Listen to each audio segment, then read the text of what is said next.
Pagi ini perjalanan dimulai naik mobil dari pasar dekat alun-alun Singaparna menuju Gunung Raja, Kecamatan Cigalontang, Desa Pusparaja. Dengan jarak tempuh kurang lebih 30-40 menit. Disclaimer, sebelumnya saya belum pernah ke sini, jadi belum terbayangkan treknya.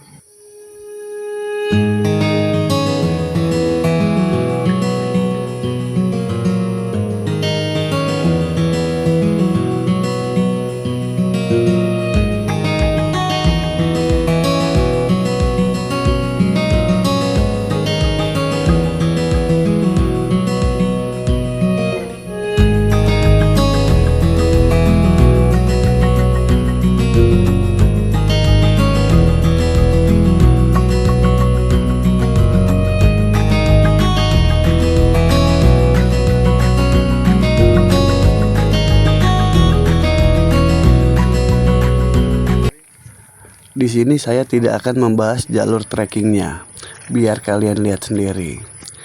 Sebagai informasi, kalau ke sini jangan di saat hujan karena akan butuh tenaga tambahan.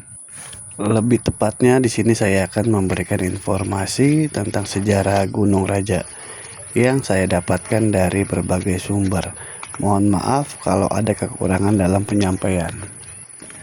Ratusan tahun yang lalu, sebelum jalan setapak terbentuk, sebelum manusia datang dan pergi, tempat ini dipercaya telah dipilih, bukan oleh manusia biasa, tapi oleh seseorang yang memutuskan meninggalkan dunia.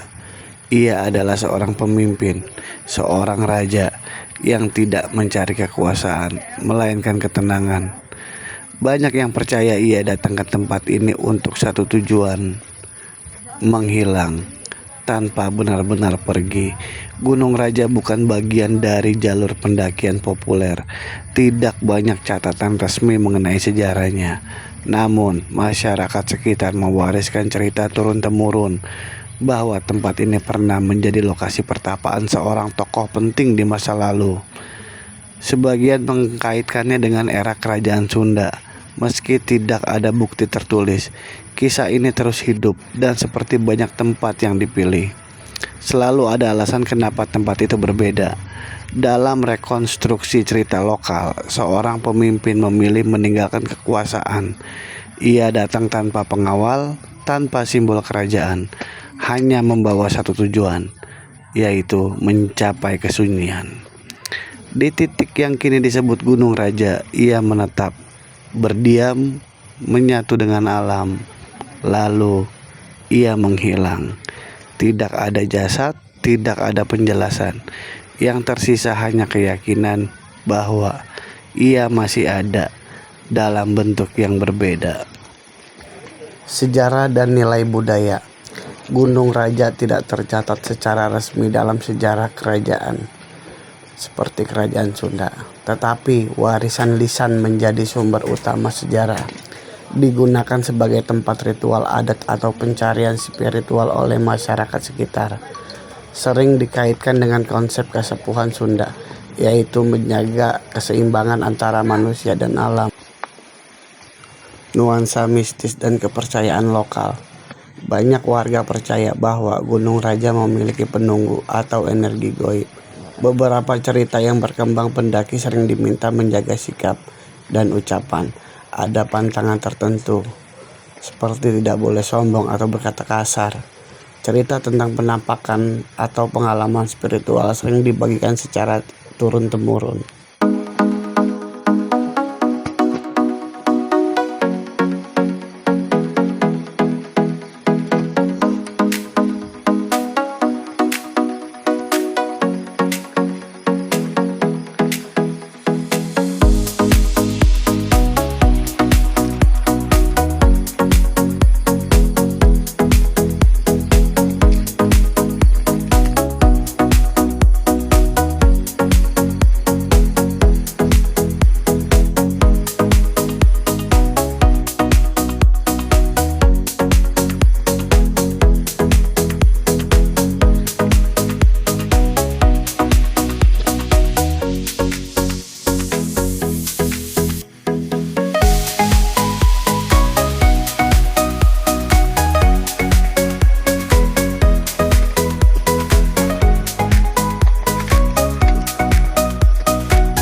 Saya sudah sampai di jembatan menuju air pancuran Gunung Raja.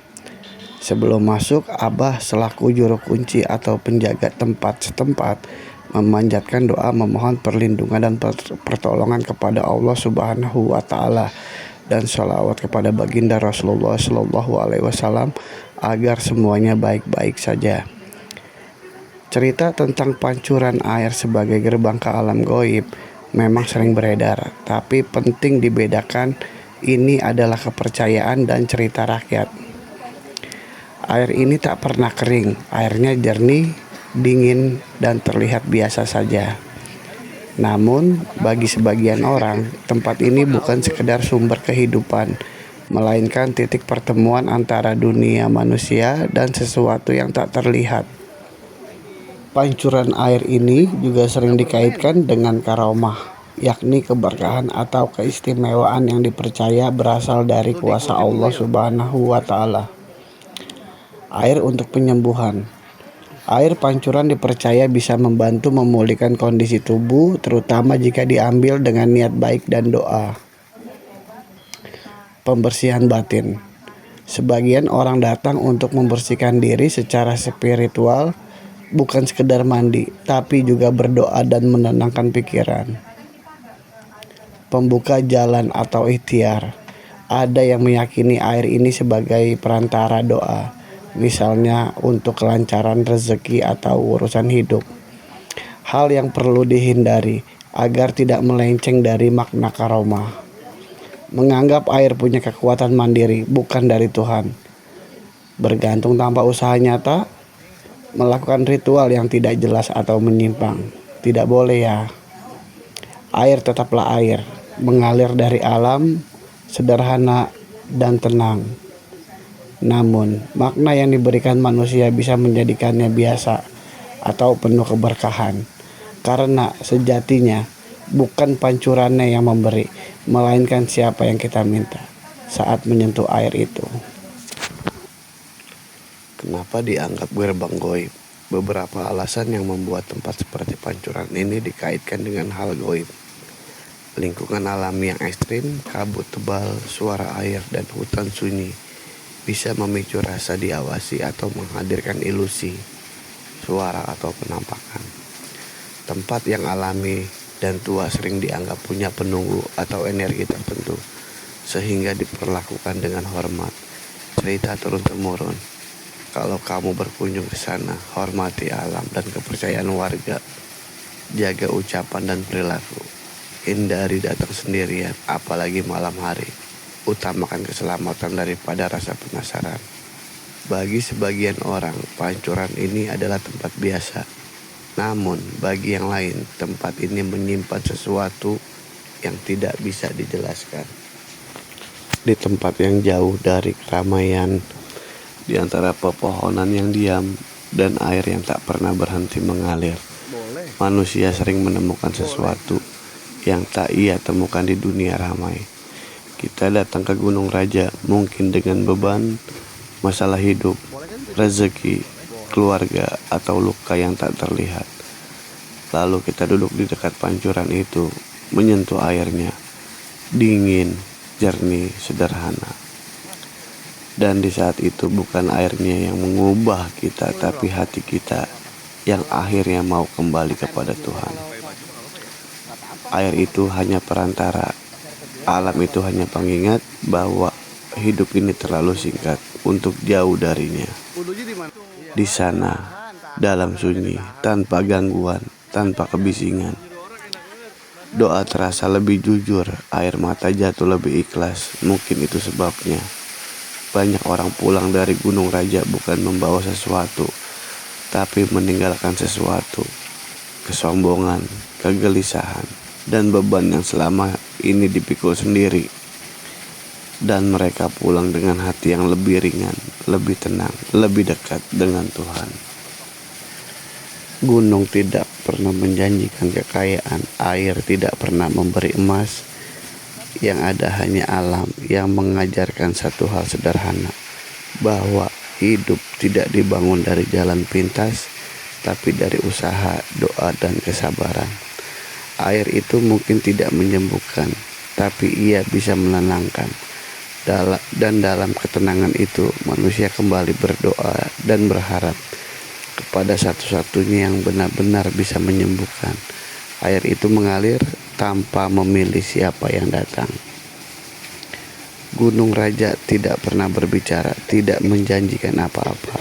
Namun dalam diamnya hutan dan jernihnya air yang mengalir, manusia menemukan sesuatu yang sering hilang, ketenangan dan harapan. Dan mungkin itulah karomah yang sebenarnya. Di balik cerita mistis pancuran Gunung Raja, ada kehidupan nyata yang berjalan diam-diam. Mata yang mengawasi dari balik pepohonan. Bukan selalu sesuatu yang goib, bisa jadi hanya makhluk hutan yang lebih dulu tinggal di sana. Jadi saat kamu berada di pancuran Gunung Raja dan sekitarnya, dan merasa ada yang mengawasi dari atas pohon, mungkin itu bukan sesuatu dari dunia lain. Tatapan itu nyata. Iya, itu monyet. Di sini banyak monyet karena memang habitat mereka di sini. Karena dekat air, makanan yang melimpah dari hutan. Jadi kalian harus hati-hati.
Setelah kami selesai mandi di air pancuran, Abah mengajak kami ke atas mengunjungi situs Mbah Kuncung Putih.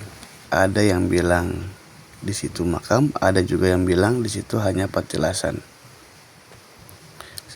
Siapa Mbah Kuncung Putih? Istilah Kuncung Putih biasanya bukan nama resmi yang tercatat, melainkan sebutan dari masyarakat untuk sosok yang dipercaya. Seorang leluhur atau karuhun, tokoh yang pernah bertapa atau menjaga wilayah, figur yang dianggap punya kedalaman spiritual.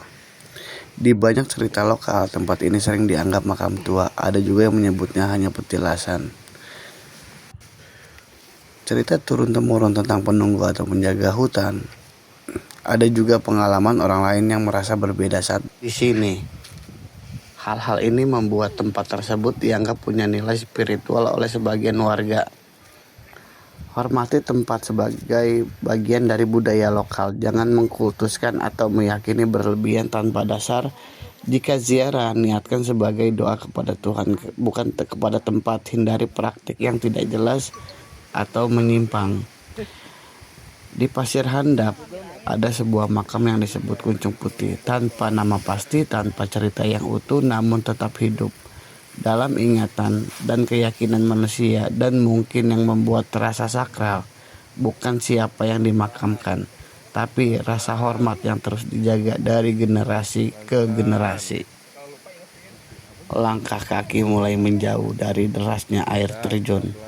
Suara gemuruh yang tadi terasa begitu dekat perlahan memudar, digantikan oleh sunyi hutan yang kembali menguasai. Kami menoleh sekali lagi ke arah aliran air yang terus jatuh tanpa henti, seolah tak peduli siapa yang datang dan siapa yang pergi. Perjalanan berlanjut melewati jalur yang sama namun terasa berbeda. Saat melewati makam Mbah Kuncung Putih, langkah kami melambat. Tak ada kata, hanya rasa yang sulit dijelaskan. Angin berhembus pelan, daun-daun bergerak, dan untuk sesaat semuanya terasa diam memperhatikan. Tapi kali ini tidak ada rasa takut, yang ada hanya hormat. Kami tidak membawa apa-apa dari tempat itu, tidak juga meninggalkan sesuatu. Namun entah kenapa, hati terasa lebih ringan. Langit mulai berubah warna, cahaya senja menembus celah pepohonan, memberi jalan panjang bagi siapa saja yang telah selesai dengan pencariannya. Gunung Raja tidak pernah menahan siapapun, tidak juga memanggil. Ia hanya diam menjadi saksi tentang manusia yang datang dengan rasa penasaran dan pulang dengan pemahaman. Mungkin yang kita cari selama ini bukan ada di air terjun atau di makam yang sunyi itu, tapi ada di perjalanan pulang saat kita akhirnya mengerti. Suara air itu masih terdengar samar di belakang, seolah memanggil, bukan untuk kembali sekarang, tapi untuk suatu hari nanti. Dan kali ini tak ada rasa takut, hanya ada perasaan seperti berpamitan dengan sesuatu yang bahkan tak pernah kami kenal sepenuhnya. Tempat ini tidak memberi apa-apa, tidak juga menjanjikan apa-apa.